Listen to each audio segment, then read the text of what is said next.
In an excerpt for his new book, Dan Hurley says he almost walked away from the UConn basketball team after last season. We react right now.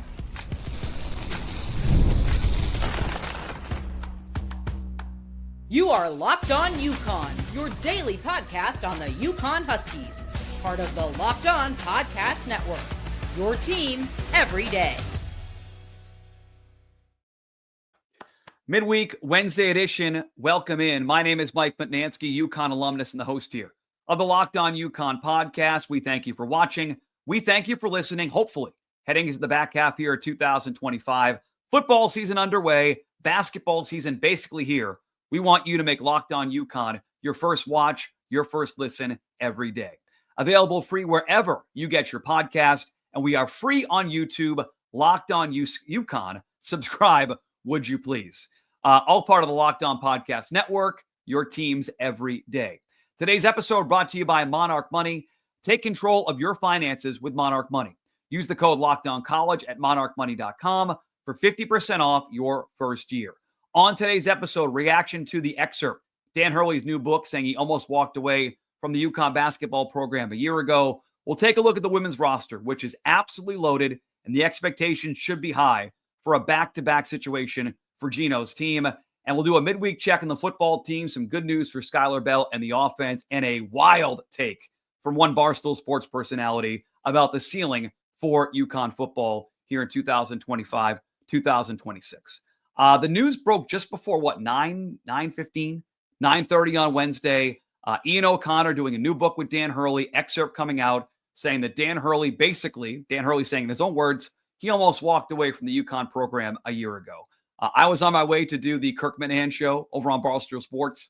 I was in my car. I gave a quick reaction on Twitter. You can follow us there at Locked On UConn. But I wanted to explain more in full because I do think this is a huge story, not just for the program, but I think for college basketball in general, some things that Dan Hurley said as part of the excerpt. And I won't read the entire thing, but for those that don't know, the book is called Never Stop: Life, Leadership, and What It Takes to Be Great. It's due out in September, written by Hurley and Ian O'Connor, and been in touch with the publisher of the book. We expect that Ian O'Connor will join us in the next couple of weeks before the debut of this book and hopefully give you a full reaction to the book here on this podcast. Andrew Marchand of The Athletic was able to break the story. Good job by Marchand. Quote, "I thought about leaving," Hurley says, "taking a gap year, resigning as the head coach of the UConn Huskies." The coach said, "I knew my mind, I knew my body, and I could feel that I was completely cooked, just burnt. I didn't know how I was standing. I stared at the office walls, muttering, conducting a brutal review of our season." And he gets very critical of himself. I thought it was interesting. We'll circle back to this. "I lost control," he said. "I let everyone down in Maui, emotionally, various points. I came here some days sad and defeated when I needed to be positive and inspiring." He went on, "It was unhealthy to be ruminating this way," Hurley says of his reaction to the season. "I was unhealthy. I was desperately needing to get out of town, flee to my standard hideaway." I guess that's Dorado Beach in San Juan. "I needed to do some healing, not think about basketball for a few days, but it wasn't possible in this new era." Again, important. We'll circle back to this.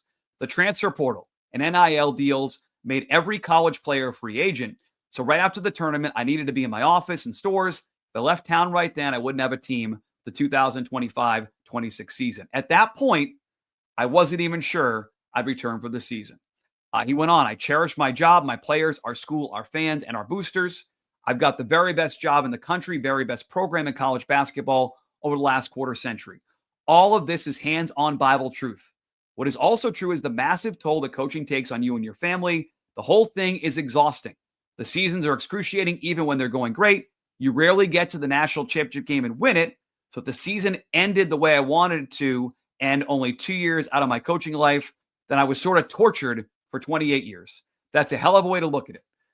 He went on, "I'm not some unbreakable machine programmed to seek and destroy opposing teams and officiating crews over and over again. I'm human."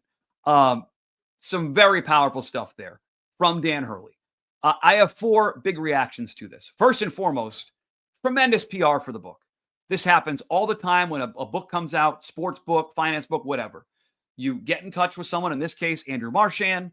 You give him a copy of the book. He finds the good stuff, good promotion. I'm sure they sold thousands of books today. I've already pre-ordered, already involved. But I'm sure even non-UConn fans now know of this book. They're aware of it and might buy the book. So from a PR standpoint, like, just know, like, these are big, salacious headlines. This happens in sports, happens in publishing. So not a huge surprise, but still important here. Very good PR. Number two, speaking of not surprising, Hurley felt burnt out after last year. Like, this is a strong personality, type A, flirted with the Lakers a couple of years ago, seems to maybe get restless at times, like always sort of wanting to do the best he possibly can. Am I doing all I can? Last season was tough, right? Back to back to back. I go back to something he said there in the excerpt. And again, we don't have full context. Looking forward to reviewing the entire book when it comes out in a couple of weeks. But he mentions there in that thing about Maui, losing control and emotions. Like, I was talking about Dan Hurley a few weeks ago, and someone was very critical of, and I do a newsletter at mutstack.com. And one of the questions in a mailbag we did was like, admit it, if you weren't a UConn guy, you wouldn't be a Hurley guy. And I point to really one issue I had with Hurley, and that was the way he lost control during the Maui Invitational a year ago. And I find it interesting that he mentions that. He looks back and recognizes that he lost control a little bit, lost control of the emotions on the officials. Like, it was a show for him to start the year. And my guess is they're not playing well. They're struggling. He's trying to go back to back to back, and it wore on him. So overall, am I surprised that after a tough year, a guy who goes as hard as Hurley does and as elite as he is at his job, that he gets burnt out? Not surprised at all. Sure, it happens in all walks of life. Like, even in your walk of life, probably you've thought, can I quit my job today and not come back? We all have that thing in our heads, right? Hurley had it, so I don't think it's a huge surprise. I find it interesting. He brings up the NIL and the portal. And I've talked to college coaches the last year or so about the portal, about NIL and the impact. I've talked to coaches at bigger schools and smaller schools. It's a huge deal for everybody. And the thing that I don't get, right, and this is why, like, Bill Belichick goes back to college at UNC, and he's got to deal with this, which is nuts. Like, you can have a really good year, and one of your kids can be whispering with another college coach, and the NIL money can be so good that he just walks away at the end, and you have no idea. Like, normally it's like, coach the season, do the best you can, get your recruiting done, and turn the page. And now it's like you're recruiting, and some smaller college coaches have said this recently, like, you're recruiting your own guys to stay. You have to change your coaching style so that come the transfer portal, these guys feel like they're family.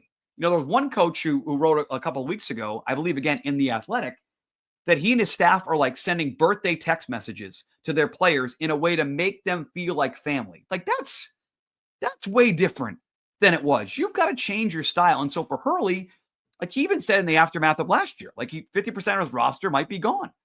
And that's got to wear on you.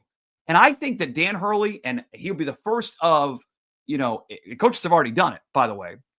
More and more coaches are going to look at this and point to how tough this is for college, right? How tough it is to do both coach your team, and then in the portal process, NIL, then bring your players back and go look at all these other players. And UConn's got an advantage. Like, they're one of the haves versus the have-nots in the NIL and the portal, because they're freaking UConn. They're a star-stud program. They're going to get players to come in here. Certainly, it's going to happen in the next couple of years. But I can see why that would wear on a coach. I can see how that could impact Dan Hurley. The fourth part of this, and I did not read it, I mentioned it yet, is that I guess, according to this excerpt, he talked to Fox Sports about joining them and doing some commentary, maybe for a year, maybe retiring or doing forever. You know, Jay Wright, Villanova coach, does some stuff on TV. He'll be really good at that. Like, this is not quite tied into but I have to say, like he's going to be excellent. Put Dan Hurley on TV. I don't want him to go anywhere. Like, I want to be this UConn team for the next 10, 15, 20 years, as long as he wants to do it. When he eventually decides that it's too much for him, or he's done enough or accomplished enough, like, once he goes to TV, he's going to be awesome. And eventually that's going to happen. He's not going to coach he's not Marv Levy coaching into his 80s. That's not going to happen for Dan Hurley. He burns too bright. You know, going at this thing year after year. There's probably a shelf life on how long he can do it, because he goes so hard when he does do it. But I think that certainly when he does go to TV, he'll be very good. My overall instant reaction to this is that I'm not surprised by it. The NIL thing is going to impact a lot of coaches going forward. It won't surprise me if we get a sort of an uprising of coaches that want to change the NIL rules and make it so it's not such a wild, wild west. I'm sure there'll be a change at some point in college sports to try to amend some of this. And I just don't. I'm not going to take the leap of saying like he's going to become Aaron Rodgers. Like I didn't get the sense reading the excerpt, but again, we need the entire book. I didn't get the sense reading it that this is now going to be like Aaron Rodgers. Is he back? Is he not back? Every single year. Like he already has a great recruiting class coming in. Obviously, got great transfer players in here. A 5-star recruit Dylan Mingo is going to be in here this week. There are other big recruits that are coming to look at this team. I don't view this excerpt as like, oh my God, Dan Hurley's got one foot out the door. I just don't believe it. He's too competitive. I think this is just a guy who the stress of going after a third championship, added in with the stress of the NIL, made him wonder, does he want to keep doing this? Can he physically and mentally keep doing it? Lucky for us as UConn fans, he did. And I'm not going to take this as some like, oh my God, Hurley's got a foot out the door.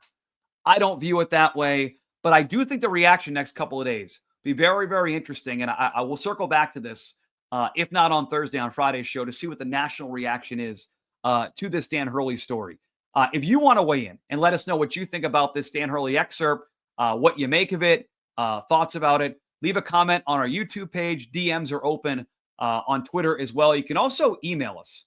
We've opened up an email address, lockedonyouconshow@gmail.com. That is lockedonyouconshow@gmail.com.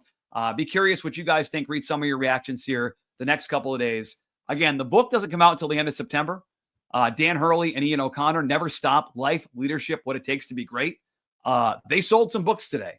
I'm sure they made some UConn fans nervous. I'm not nervous about Hurley walking out the door. It's a guy who goes hard, reevaluated, and is back, and that's a good thing if you're a UConn fan. A lot more about this in the next couple of days, that is for sure.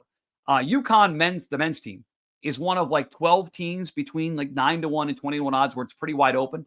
On the women's side, I want to come back into a roster reset because expectations much higher for Gino's team, and rightfully so. They come back and they are loaded. We'll do that next year. Keep it right here. It is Locked On UConn. Do not go anywhere.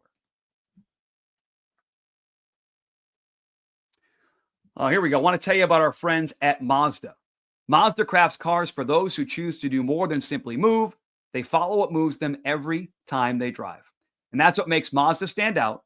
They go beyond safety, style, and performance to deliver driving experience that feels alive in every detail. Mazda offers more than safety. It's won more 2025 IIHS Top Safety Pick Plus awards than anyone else. That's of August 2025. As an athlete focuses on every detail, Mazda does the same, from metallic accents to hand-stitched Napa leather. It's the small details that make the big plays, and just like there's more to every player, there's more to a Mazda vehicle. Mazda, move and be moved.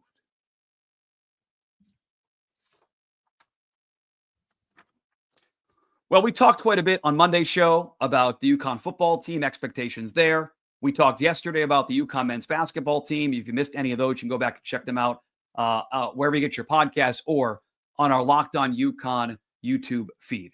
The expectations are as high or higher for the women's team this year and Gino's team and the men's team. And I want to spend some time this week, this first week of our relaunch here of the Locked On UConn podcast, talking about the expectations of the women's team and why they're lofty, but they are warranted, right? I mentioned the odds for UConn men. Like they're 17-1, bunch of teams there at the top, and you look at the FanDuel odds for the NCAA championship. There's a bunch of teams there that could all sort of win. On the women's side, it's different. South Carolina 2-1, UCLA 5-1, then right down there in the middle at 3-1, your UConn Huskies. Coming off a dominant season, right? They win a national championship. They're 12th. Dominant in the Final Four. Really beginning to end, they felt like clearly the best team in college basketball. And I do get the sense that because Paige Beckers is gone, and she was so important to this team and what she meant to the system and the entire program and last year's championship and everything she fought through for that moment last year. I get the sense that across the country, people are sort of rolling their eyes and wondering, is this a reputation? These reputation odds for Gino's team, are they 3-1 because they're UConn? This happens in sports. Like Duke, probably their odds are a little bit lower than they should be because they're Duke. I see it in New England as a Patriots fan. The Patriots for years have gotten the benefit of being the Patriots. Alabama football and college basketball. If you think that UConn it's a reputation thing and that they're just getting this buzz and the expectation because of who they are, you're out of your mind. This roster is freaking loaded. And it starts with Azzi Fudd, who is back for this team. Most important player last year, most outstanding player in the Final Four a year ago, and tremendous down the stretch, really. Like when the games meant the most, she was at her best. Shot over 40% from three last year for Gino, was averaging over 13 points per game, third in the team in scoring. And with Paige Bueckers gone, I think everyone expects that she will step in and be more of a scorer. And I like this quote from Gino in the offseason talking about Azzi. He said, quote, "I've never seen Azzi this aggressive, this engaged, wanting to do a lot. That's probably stood out more than anything," Gino said about her this offseason. I think what happened in the Final Four, I think that might have changed her. I hope it has anyway. Between her and Sarah, I mean, the two of them, they've got some great battles on the court, and it's been fun to watch. And that's her running mate, Sarah Strong, also back. Second in the team in scoring a year ago, over 16 points per game, almost 60% of the field for Sarah Strong. Big East Freshman of the Year, Big East first team, like quite frankly, like one of the best, forwards in the country. And so Paige Bueckers leaves. You have these two back, and they're going to form not just individually two of the best players in the country, but that best combo in the country. So Bueckers gone, these two back, and immediately that would make you a contender if it was just there. Doesn't stop there. KK Arnold, junior guard, great on both ends, leadership. She's back for this team. Ashlyn Shade, the junior guard who was the Big East Sixth Woman of the Year a year ago, played all 40 games for the UConn team. She's back. And again, we're early on in the process. This is a roster reset. This is not a deep dive. But I suspect as practice is going, as we get towards the exhibition game against Boston College on October 13th, I assume she'll start. And I think like a lot of UConn players, there's going to be room for her to be better that Paige Bueckers is not here. And they graduate a few other players off the roster. And I think Ashlyn Shade is one of those players. Jana El Alfi, the center for this team from Cairo, 5-5 a year ago, but then played internationally this year for Egypt, 21 points per game this summer. And another player that feels like there is another level there. And the ceiling is higher than what we saw during the UConn championship run a year ago. Ali Zeibel, Ice Brady, Caroline Ducharme, Candace Samuel, Aubrey Griffin, who was injured, comes back as a grad student, Morgan Shelley. Like, these are all players who were part of a championship team a year ago, and they're all back. And you get a sense that this depth in this team, the fact that they were through the battles a year ago, that they went to a national championship, that's going to fuel them. And again, I'll just go with what the coaches said. This was Gino, again, during the summer ramp-up. You can see the way this team walks around. They've got this look about them. Like, quote, "I won a national championship." This group is really, really, really competitive. I think they have higher standards now than they did before. They're holding themselves to higher standards. They're holding each other to higher standards. Like, that's a great thing to hear from a coach who's 71 years young, won a championship a year ago, became the oldest coach in Division I basketball to win a national championship. And just like based on the players they have coming back, like I suspect that we'll be talking about them again, making a run. And by the way, if it was just the returning players, it'd be the case. It doesn't end there, right? You have Azzi Fudd, you have Sarah Strong, Sarah Williams, transfer in from Wisconsin, 3-year player for the Badgers, 6'4" forward, 2-time All Big Ten, 2024 Big Ten Defensive Player of the Year, averaged 19 and 9 a year ago. Like basically one of the best players in the country, goes to the transfer portal. And we talked about how UConn's a beneficiary because of the brand, the UConn brand. It's a great example. It's LSU and UConn for Sarah Williams. Where does she end up? UConn. And she talked about like getting here and the excitement. I got here, she said, the girls are funny. The staff was welcoming. It was a homey environment. You see all the championships everywhere, the success of the program. It's hard to not want to come here after seeing that. So you have all these returning players. Your stars are back. And by the way, you get one of the best players in the country to transfer in to add that front court in Sarah Williams. Kaylee Heckel, sophomore from USC, right? From the East Coast, from New Jersey, played at USC a year ago, 34 games, started 7, wanted to come back east. Where does she go? UConn. Like 6 points a game a year ago, over almost 2 assists. Played for the FIBA team this summer, was a key part for them offensively, defensively. You add her to the mix. And by the way, those are transfers. How about the freshman, Khalees Fisher, number 27 in ESPN's rankings? She gets added in. Offensive, defensive player, a top 30 recruit. Gandhi Malu added in from Ireland, played prep here on the East Coast. Maybe more of a project player. No, Gino said she's more of a raw player for this team. But again, a top 79, top 80 recruit. And then Blanca Quinones, 19 years old from Ecuador, UConn's first player from South America on this team for the UConn women's team. Played in Italy's Pro League for a couple years. And Gino's been raving about this player. And I don't know how much to read into like Twitter, just so Twitter buzz, recruiting buzz. But it feels like Blanca Quinones, at 19 years old as a freshman, is as highly touted as anyone coming into the program. So you win a year ago. You bring back two of your best three players. You get a transfer in Sarah Williams, one of the best in the country. You have a high-level recruiting class, and you have a motivated head coach. This is not a reputation thing for the Lady Huskies. This is legit loaded talent. Like, they're 3-1 right now on FanDuel. I can't believe they're not the favorites. Like, looking at how much talent is back from last year, it's kind of ridiculous that, let's say the rich get richer, but in this case, the rich stay rich. Like, this is a team that averaged over 80 points per game a year ago. They were dominant beginning to end. They allowed fewer than 53 points a game. All these players who are here all have this championship medal. Gino's raving about how they have this chip on their shoulder for winning a championship, trying to prove it wasn't a fluke, trying to go back out there with a swagger to themselves. Like, UConn men's basketball is going to be a competitor. UConn women's basketball should be the clear-cut favorite. They're just that good. You have a head coach who's super motivated. You have a top-flight transfer. You have a good recruiting class. And just like Dan Hurley did with the new roster sizes in college basketball, we get 15 players.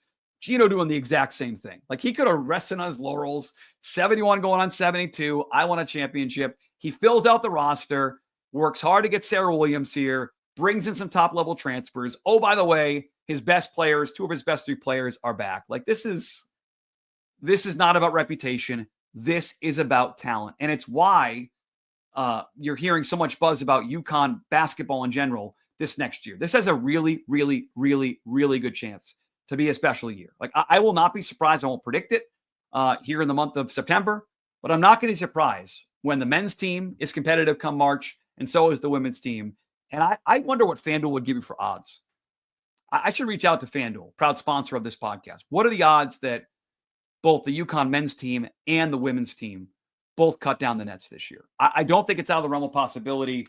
And there are not many teams in the country that can say that. You just can't say that about too many teams in any college sport, certainly college basketball. UConn men are right there, top of the list. And this women's team, we just went through, and we'll do a much deeper roster dive as we close in on October 13th and the opener in the exhibition season, Mohegan Sun, UConn and Boston College. They are loaded. They are motivated. And if you're a UConn fan, this is going to be a very, very fun basketball season.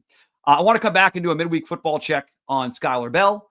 And I want to talk about a bold prediction for one Barstool sports personality on this UConn team. That's next year. Locked on UConn. Don't go anywhere. I just mentioned it, right? It is football season. It says the NFL is almost here. Let's just say it right now. The NFL season is here.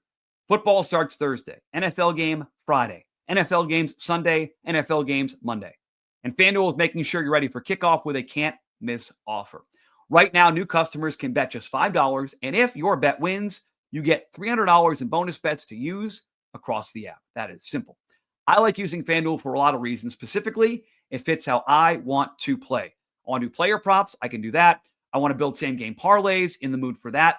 All those are available there. I want to jump in live when a game's going a certain way. I can do that as well at FanDuel.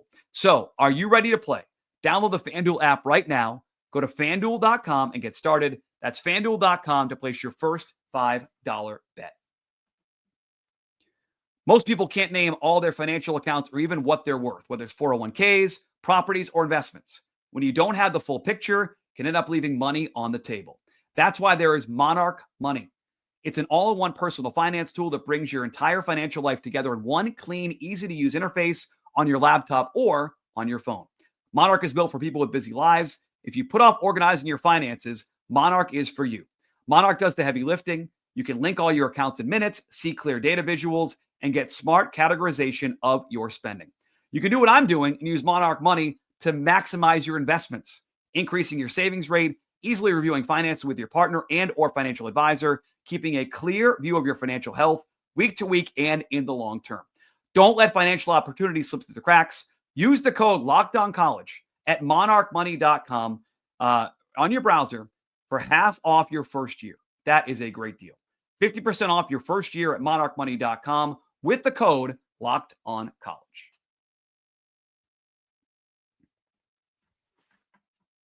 All right. It's kind of a catch-all episode. We're talking basketball, men's side. We're talking basketball on the women's side. And I did want to hit on football as we get towards UConn and Syracuse. Huge game Saturday at noon. Bill Spalding and Craig Hauber on the call on ESPN+. I will not be there in upstate New York. Hopefully some of you folks will be there. I'll be watching at home and reacting to it certainly on this show and social media as well. Just a humongous game for UConn and Syracuse. I want to start with this, Skyler Bell. We opened this show this week talking about Skyler Bell and his importance. If you missed that episode, go back and check it out where you get your podcast or over on YouTube. Wisconsin transfer, could have gone to Michigan in the offseason. Jim Morris said as much a couple of weeks ago. He ends up staying, and he ends up having a huge game in week 1 against Central. 4 catches, 135 yards, and 2 touchdowns. I'll admit this. I didn't really even notice he didn't play in the second half. UConn was up so much. They're running the ball effectively. They went to their backups. I didn't realize he hadn't played in the second half. And it led to, I guess, some social media buzz that something might be up with him. According to the Hartford Courant, he's going to be fine.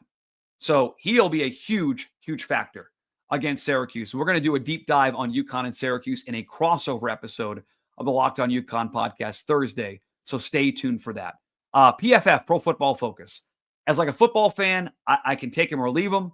I try not to get too overreactive when, as a Patriots fan, they say, Drake May had this kind of grade. Like, I think you watch the games and sort of get an idea of how good somebody is. How about Skyler Bell? Pro Football Focus, National Player of the Week at the flex position off his tremendous offensive performance. He was number 3 in their ratings this week. He was the 3rd highest wide receiver grade in all of college football. And I've seen a lot, maybe it's my social feed because I've been talking about him on socials, but I'm seeing some Skyler Bell buzz. Like, it feels like he's a player that is on a track to get drafted at some point in the mid-rounds in the NFL draft next spring. He's a huge impact player for this team. And I can't wait to see how Connor Samus, offensive coordinator for UConn, uses him. They didn't use him much in the run game this past weekend. Central didn't play much in the second half, obviously. And there's more there to Skyler Bell. He had 4 for 135, 2 touchdowns. He's going to be a player that if UConn's going to go to Syracuse and win, he'll be a big factor. Speaking of there's some buzz here for the Huskies this weekend in Syracuse. You look at the line, courtesy of FanDuel.com, it opened at 8.5. It's down to 6.5. And if you really do a deep dive and you look at where the money's coming in, most of the bets and most of the money are on Syracuse, and the line is still going UConn's way. That is what I would call sharp money. I'm not a sharp gambler. I'm a dull. But that's sharp money on UConn. That's a good sign. You're seeing sharp bettors want to bet the Huskies plus the points. They're 6.5-point favorites, 6.5-point dogs. They were 8.5-point dogs to start the week. There's a little UConn football buzz here. I feel it. I don't, maybe, again, I'm projecting forward. This program is building something. They face a huge, huge game this week against Syracuse. I've said this like 10,000 times now, so I'll keep repeating it. So if it happens, I want to have 10,000 clips of me saying it. I think the UConn Huskies can be 6-0 heading into their game at Boston College in October, which would be a huge showdown. Jack Mack, who is a Barstool Sports personality, had a stronger take than that. This was his tweet a couple of days ago. If UConn beats Syracuse this weekend, they have a path to the college football playoff. I'm dead serious. Boy, I hope that's true. But independent, schedule is not the greatest in the world. Like, I have a tough time seeing it. And Jack Mack has agreed to come on the show and talk about UConn football at some point. He's a UConn guy there at Barstool. He talks about UConn sports all the time. I don't want to have him on until after the Syracuse game because it's not worth diving into that post that he had and his bold take saying that, if UConn beats Syracuse this weekend, they get to the college football playoff. It's not worth addressing that until we get in past Syracuse. If they do that, Jack Mack, come on. Whether they come on or not, whether they win or not, excuse me, I'm going to bring Jack Mack on, get his take on this team and this program, because like he saw what I saw there Saturday. 37,000 plus, which, by the way, was the number one attended college football game outside the Power Four, was in East Hartford, Connecticut, on an airstrip. UConn had the number one attendance in college football, not in the Power Four. This team is building something. And Jack Mack's a little nuts. He's going for a super hot take with UConn in the college football playoff. I can't say without laughing. I'm sorry. But they're building something. And we're going to cover them soup to nuts here on the Locked On UConn podcast. Sharp money coming in. One injury note for UConn this week. Malachi McClain, the safety. Jim Morris said in his Tuesday presser, he's not going to play. So there'll be an update to the depth chart. They'll need to make some better plays defensively. They made against Central. Some poor tackling, got pushed around a little bit. Syracuse is pretty good. Syracuse has a very good running back. Again, we'll spend more time on UConn and Syracuse on Thursday's show. I mentioned, I want you folks to get in touch with the show. If you follow us on Twitter at Locked On UConn, we've opened the DMs. You can check out the DMs there. You can also email us, and maybe I am, it's old school thinking, but I'd like to on Fridays potentially do some fan reactions, some fan mail Fridays here on the Locked On UConn podcast. Locked On UConn Show at gmail.com. Locked On UConn Show. Locked On UConn Show. Geez, read much? At gmail.com. Your thoughts on the show, your thoughts on UConn, what you want to see from the program, what you want to see from this show in particular. Locked On UConn Show at gmail.com. And if we get enough reaction to it, we'll try to start some fan mail Fridays heading into the weekend, heading into a huge UConn and Syracuse game. Speaking of college football, another big moment for Locked On. College football fans, Locked On and Fire TV present College Football Kickoff, your ultimate college football weekly preview. Drake Toll of Locked On Big 12 leads the conversation alongside two-time AP Coach of the Year, Gary Patterson, former college star Jesse Holley, and Locked On's local experts. A college football preview only Locked On can do. Catch College Football Kickoff every Thursday throughout the season only on Fire TV. Thank you for watching. Thank you for listening. Back on Thursday to get you set for UConn and Syracuse, and certainly later on in the week, more reaction to the excerpt from the Dan Hurley book saying he almost walked away from the program last year. Luckily for us, he stayed a lot more on that going forward here on Locked On. Talk to you Thursday. Go Huskies.